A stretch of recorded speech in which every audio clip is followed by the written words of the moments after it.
मूल बात यह है विशाल कि क्या उत्तर प्रदेश का जन साधारण इस बजट से उसको कुछ लाभ मिलेगा या नहीं मिलेगा। सबसे अहम बात यह, आम आदमी को यह मतलब होता है भाई मेरी जेब में क्या आ रहा है। तो मुझे लगता है 9 लाख करोड़ जब सरकार खर्च करेगी विभिन्न योजनाओं में, सारी बहुत लंबी फेहरिस्त है, आपने भी सुनी मैंने भी सुनी, बहुत लंबी। मेरे लिए जो सबसे ज्यादा हेडलाइन बटोर रहा है वो बुनियादी ढांचा है, इंफ्रास्ट्रक्चर, क्योंकि मुझे मालूम है अगर आज भारत ने भी रफ्तार पकड़ी है तो बुनियादी ढांचे की वजह से, और यूपी ने भी रफ्तार पकड़ी है तो वो भी बुनियादी ढांचे की वजह से। देश की रीढ़ की हड्डी है एमएसएमई। कोई भी बड़ी इंडस्ट्री अगर काम करती है विशाल, कोई बड़ा उद्योग आता है, बिना एमएसएमई के वो काम नहीं करता है। एक बड़ी इंडस्ट्री के साथ सैकड़ों एमएसएमई साथ में जुड़ जाते हैं। तो मैं समझता हूं जो भी उद्योग को मदद करने वाले इस बजट में प्रावधान है, ये बुनियादी ढांचे पे खर्च को मिला के कह रहा हूं मैं। बिल्कुल संक्षेप में एक दो चीजों के मैं जवाब चाहूंगा। यहाँ पर आपके आने से पहले चर्चा ये हो रही थी कि पिछली बार 8,70,000 करोड़ का बजट था, 50% ही सिर्फ खर्च हो पाया। ब्यूरोक्रेसी कितनी जिम्मेदार है? गलत खर्च हो जाए या गलत हाथों में चला जाए या करप्शन भ्रष्टाचार के रूप में चला जाए, उससे बेहतर तो यह है कि वो खर्च सरकारी खजाने में पड़ा रहे ना हो। ये वही प्रदेश है जहां से लोग गुजरने में घबराते थे, आज वहां पर लोग आके उद्योग लगाते हैं, इंडस्ट्री लगाते हैं। देश का सबसे बड़ा मोबाइल फोन एक्सपोर्टर मैन्युफैक्चरर बन गया। करीब देश का 60-65% मोबाइल फोन जो हैं वो उत्तर प्रदेश में बन रहे हैं। तो शास्त्री शरद कोहली साहब भी हमारे साथ जुड़ गए हैं। शरद जी, स्वागत है आपका। आपके लिए उत्तर प्रदेश के इस बजट की हाईलाइट क्या रही, और थोड़ा सा राजनीति भी इसमें जोड़ूंगा क्योंकि अगले साल चुनाव है। आपको ऐसा लगता है कि इसमें ऐसा कुछ खास प्रावधान किया गया जिससे लोग थोड़ा सा ज्यादा इंटरेस्ट लें, उनकी जेब में कुछ ज्यादा पैसा आए?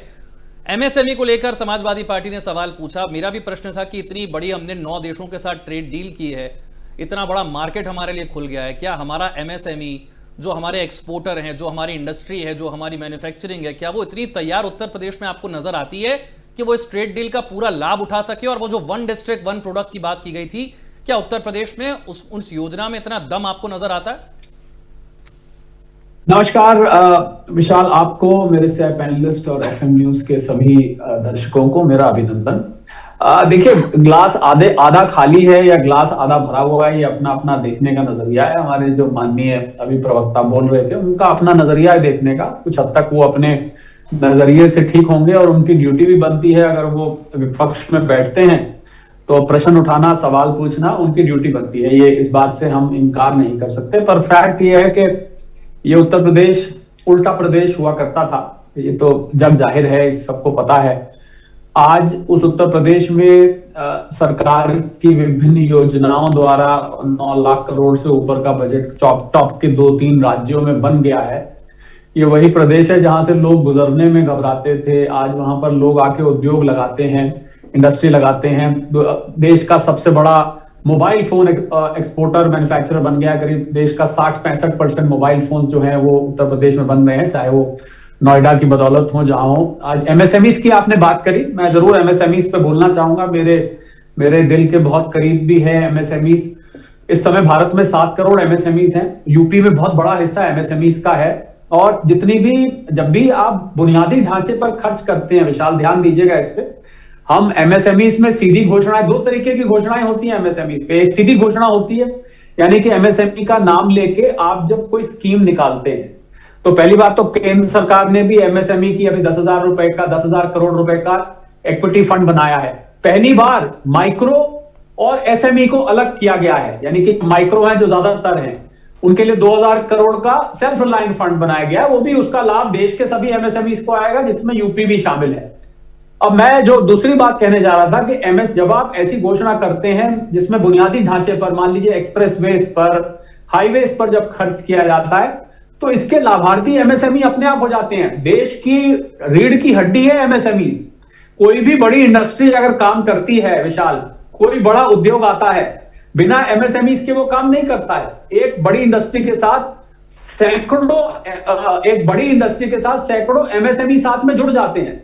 तो मैं समझता हूं जो भी उद्योग को मदद करने वाले इस बजट में प्रावधान है, ये बुनियादी ढांचे पे खर्च को मिला के कह रहा हूं मैं, वो सभी एमएसएमई को भी लाभ पहुंचाएंगे। वहीं से वेंडर्स निकल के आते हैं, वहीं से सर्विस कंपनीज निकल के आती हैं, वहीं से काम करने वाली सपोर्ट इंडस्ट्री, जिसको हम सैटेलाइट इंडस्ट्री कहते हैं, वो भी वहीं से निकल के आती है। तो एमएसएमई पे बाकायदा मैं समझता हूं प्रत्यक्ष रूप से नहीं तो अप्रत्यक्ष रूप से बहुत कुछ किया गया। मूल बात यह है विशाल कि क्या उत्तर प्रदेश का जन साधारण इस बजट से उसको कुछ लाभ मिलेगा या नहीं मिलेगा। सबसे अहम बात यह, आम आदमी को यह मतलब होता है भाई मेरी जेब में क्या आ रहा है।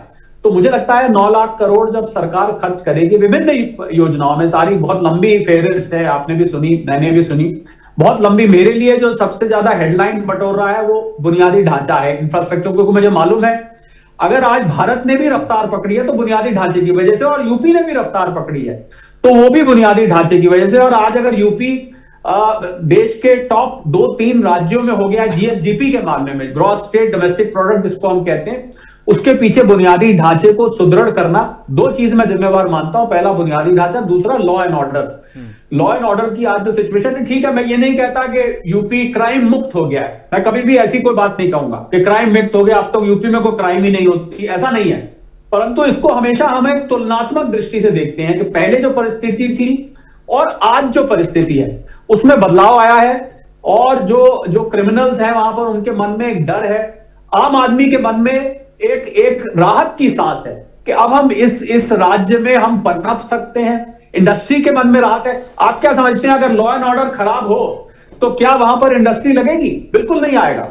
फिरौती के डर से वहां पर उद्योगपति पहले उद्योग नहीं लगाते थे। मैं एक छोटा सा उसको धमकियां मिलनी शुरू हो जाती थी। मैं आगे बढ़ूं उससे पहले बिल्कुल संक्षेप में एक दो चीजों के मैं जवाब चाहूंगा। यहां पर आपके आने से पहले चर्चा ये हो रही थी कि पिछली बार 8,70,000 करोड़ का बजट था, 50% सिर्फ खर्च हो पाया। ब्यूरोक्रेसी कितनी जिम्मेदार है, सिर्फ 50% बजट क्यों खर्च हो पाया? दूसरा मेरा प्रश्न है, जो एक वक्त में गुजरात ने किया, तमिलनाडु ने किया, कर्नाटक ने किया, इंडस्ट्री के मामले में क्या उस राह पर यूपी चल पा रहा है? वो ईज ऑफ डूइंग बिजनेस इतना अच्छा है क्या? यहां पर इतनी आसानी से इंडस्ट्री यहां पर लग रही है क्या?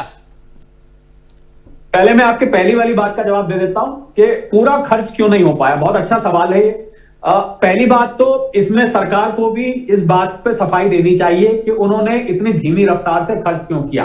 पर एक अर्थशास्त्री होने के नाते मैं ये बताना चाहूंगा कि अगर आपका खर्च सही दिशा में नहीं जा रहा है, और मैं ये भी कहूंगा विशाल कि गलत खर्च हो जाए या गलत हाथों में चला जाए या करप्शन भ्रष्टाचार के रूप में चला जाए, उससे बेहतर तो यह है कि वो खर्च सरकारी खजाने में पड़ा रहे, ना हो। तो मुझे लग रहा है सरकार को दोनों तरफ, इसमें दोनों व्यू पॉइंट आते हैं। सरकार ने जो खर्च कमिट किया है वो खर्च होना चाहिए, ठीक प्रकार से होना चाहिए, ठीक दिशा में होना चाहिए। ये मैं जरूर मानता हूं। अगर कम खर्च हुआ है तो अगर इसके लिए सरकारी बाबू या ब्यूरोक्रेसी जिम्मेवार है तो उनको उनकी जिम्मेवारी तय होनी चाहिए, उनको अकाउंटेबल होना चाहिए। पहले तो मैं ये करना। आपका दूसरा सवाल था कि क्या हम कर्नाटका, महाराष्ट्र, तमिलनाडु, जो बड़े गुजरात, इसकी राह पे जा रहे हैं? बिल्कुल जा रहे हैं। और ये आंकड़े तो आपको जीएसडीपी के जो आंकड़े अगर आप उठा के देखेंगे तो आपको जीएसडीपी के आंकड़े दिखा देंगे। मेरे पास तमिलनाडु का आंकड़ा है, मेरे पास महाराष्ट्र सबसे बड़ा राज्य है, 45 लाख करोड़ से भी ऊपर की जीएसडीपी है।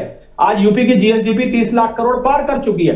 तो मैं समझता हूं अगर जीएसडीपी बढ़ रही है तो ये एक ऐसा नंबर होता है, हालांकि लोग कहते हैं भाई आंकड़ों से हमें क्या लेना, पर ये एक ऐसा नंबर होता है जो आपको और हमें, यानी कि यूपी में जो रहने वाले लोग हैं, उनको मिला के बनता है। गुड्स एंड सर्विसेज प्रोड्यूस, आसान भाषा में कहें तो जीएसडीपी उससे बनती है। तो मुझे लग रहा है जीएसडीपी का आंकड़ा ये बता रहा है कि यूपी राज्य ने जो 2016-17 से पहले मात्र 13,25,000 करोड़ की अर्थव्यवस्था होती थी, आज वो 8 साल में, मैं कोई राजनीति से नहीं आता, मैं सिर्फ आंकड़े देख रहा हूं, मुझे कोई किसी पार्टी से लेना देना नहीं है। आज वो 8 साल में दुगनी से ज्यादा हो गई है। तो कुछ अच्छा हुआ होगा, कुछ ऐसा कार्य हुआ होगा कि वो दुगनी से ज्यादा हो गई। मुझे लगता है विपक्ष को क्या करना चाहिए, क्योंकि आपको आगे वोट भी चाहिए, आप चाहते हैं कि आप इलेक्शन जीते, तो जो चीज ठीक हो रही है उसकी प्रशंसा करनी चाहिए। जहां पर सरकार पर सवाल उठाने हैं वहां पर सवाल उठाने चाहिए, जहां पर आलोचना होती है वहां आलोचना होना चाहिए। अगर आप 10 में से 10 चीजों की आलोचना कर देंगे तो देखिए आम जनमानस इस बात को समझता है कि आप ठीक को भी गलत कह रहे हैं। तो क्या होगा, आप गलत को गलत कहेंगे तब भी वो आपकी बात नहीं मानेंगे। मैं सिर्फ ये बात करना चाहता था एक आम नागरिक होने के नाते भी, अर्थशास्त्री के अलावा। विशाल ठीक है नवीन जी।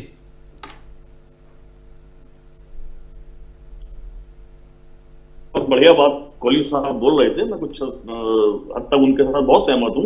अब मेरा एक सवाल है एफएम के दर्शकों से भी और विद्वानों के पैनल से भी। उत्तर प्रदेश में पिछले 9 वर्षों में सरकार हो चुकी 10वें वर्ष में चल रही है, कौन सा जिला ऐसा है जहां आपने एमएसएमई के लिए स्टार्टअप्स के लिए कोई भी औद्योगिक प्लॉट्स की, प्लेटेड फैक्ट्री की कोई स्कीम निकाली हो जिसमें प्रोजेक्ट रिपोर्ट के आधार पर, साक्षात्कार के आधार पर, शैक्षणिक योग्यता के आधार पर आवंटन हो। आप ऑक्शन कर रहे हैं भाई इंडस्ट्रियल प्लॉट्स की, आप बोलियां लगवा रहे हैं।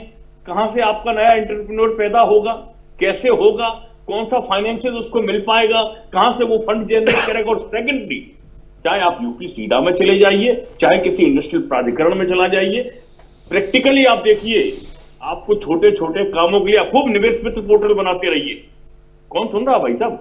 बगैर पैसे के ना तो आपको फंक्शनल मिलने वाला है, ना आपको नक्शा पास होने वाला है। ये वास्तविकता है जमीनी धरातल पे। मैं तमाम ऐसे दोस्तों को जानता हूं जो फैक्ट्री चला रहे हैं, उनको मालूम है कि क्या पीड़ा है। आप अगर 5 करोड़ का एक प्रोजेक्ट लेके आते हैं तो आप ये मान के चलिए 25 लाख रुपए तो आपको इन्हीं सब एक्सरसाइज में लग जाने हैं। कहां आपने ईज ऑफ डूइंग बिजनेस दिखाई दे रही है? धरातल पर तो बिल्कुल भी नहीं है। और मैं तो बहुत चुनौती के साथ कह रहा हूं कि कोई मुझे बता दें कि ये स्कीम आई थी साहब, इसमें आपने प्रोजेक्ट रिपोर्ट के आधार पर योग्यता क्या, तमाम यही 3 बच्चे हमारे घूम रहे हैं। कहां आप उनकी योग्यता के रिकॉग्नाइज कर पा रहे हैं और उनके प्रोजेक्ट रिपोर्ट के बेसिस पर उनको सपोर्ट करें। तीसरी चीज, आज हम बात कर रहे हैं एप्पल के और सैमसंग की। सैमसंग की फैक्ट्री को प्लॉट आवंटन कब हुआ था? हमारे भारतीय जनता पार्टी के साथी बता दे, सुनील भाई बता दे। अगले सरकार में आवंटन हुआ ना उस इंडस्ट्री को, आपने कंटिन्यू किया। बधाई की बात है, दोनों दल हैं, दोनों सरकारें रही हैं। ये बिल्कुल मैं कड़वी बात कहूंगा, ईमानदारी के साथ कहूंगा। लेकिन अब प्रश्न ये है कि आपको युवाओं को केंद्र में रखकर आगे की योजनाएं बनाने की आवश्यकता। और मैं ये कह रहा हूं बहुत पोटेंशियल है उत्तर प्रदेश के अंदर। एक बड़ा राज्य है, देश का सबसे बड़ा राज्य, 80 लोकसभा सीटें हैं भाई। और इस राज्य के अंदर अगर युवा परेशान है और बावजूद इसके आपके पास कोई स्कीम नहीं, आप क्यों नहीं स्पेशल डेवलोपमेंट जो बुंदेलखंड इतना ठीक है, समय मेरे पास थोड़ा सा कम है, शॉर्ट में सुनिए। इंडस्ट्रियल लैंड का ऑक्शन हो रहा है जो उन्होंने कहा। देखो, नवीन जी नोएडा में ही रहते हैं और मैं तमाम ऐसे मित्रों को जानता हूं जो समाजवादी पार्टी की सरकार में ऑक्शन में जाने से पहले इंटरव्यू होते थे और इंटरव्यूज होने के बाद वेटिंग लिस्ट में चले जाते थे और उसके बाद केवल नाम निकलता था उनका। नाम कहाँ से निकलता था ये नवीन जी पता है आपको। तो उस नुकसान किसका था? ऑक्शन में जाने से सरकार का तो फायदा हो रहा है ना, लेकिन वहाँ उस समय क्या था कि 30% वहाँ देने पड़ेंगे, 20% वहाँ देना पड़ेगा और प्लॉट आपके नाम निकल जाएगा। तो ये सब चीज़ें खत्म हो रही हैं। मैं आपकी बात से सहमत हूँ कि एक पैमाना होना चाहिए, लेकिन जब वो पैमाना था उस समय इंटरव्यू वाला, उसमें भी यही होता था। 2-2 साल 3-3 साल आज मैंने इंटरव्यू दिया है, सारे डॉक्यूमेंट सबमिट दिए हैं। 3 साल में नंबर आएगा तो जब आएगा जब मैं किसी नेता को पकड़ लूंगा या किसी ब्यूरोक्रेट्स को पकड़ लूंगा। और नवीन जी को भी मैं दावे के साथ कह सकता हूं प्लॉट मिला होगा तो इसी बेस पर मिला होगा, क्योंकि दसियों मेरे ऐसे मित्र हैं जो इसी हिसाब से उनके प्लॉट मिले। तो आज ऑक्शन में है तो ऑक्शन में कम से कम बोली तो लगाई जा रही है ना। ये तो नहीं जा रहा कि किसी नेता के घर में या किसी ब्यूरोक्रेट के घर में जा रहा है। आप कह रहे हैं बिल्कुल ट्रांसपेरेंसी है। ठीक है, समय इतने की इजाजत देता है। बहुत बहुत शुक्रिया। आप देखना है कि ये बजट को जनता कैसे लेती है। जो बात शरद कोहली साहब ने कही कि उनकी जेब में कितना पैसा बचता है और विकास योजनाओं का लाभ उन तक कितना पहुंचता है और सरकार को 2027 में इससे कितना लाभ मिल पाता है, ये समय बताएगा। बहुत बहुत शुक्रिया सभी खास मेहमानों का। छोटा सा ब्रेक।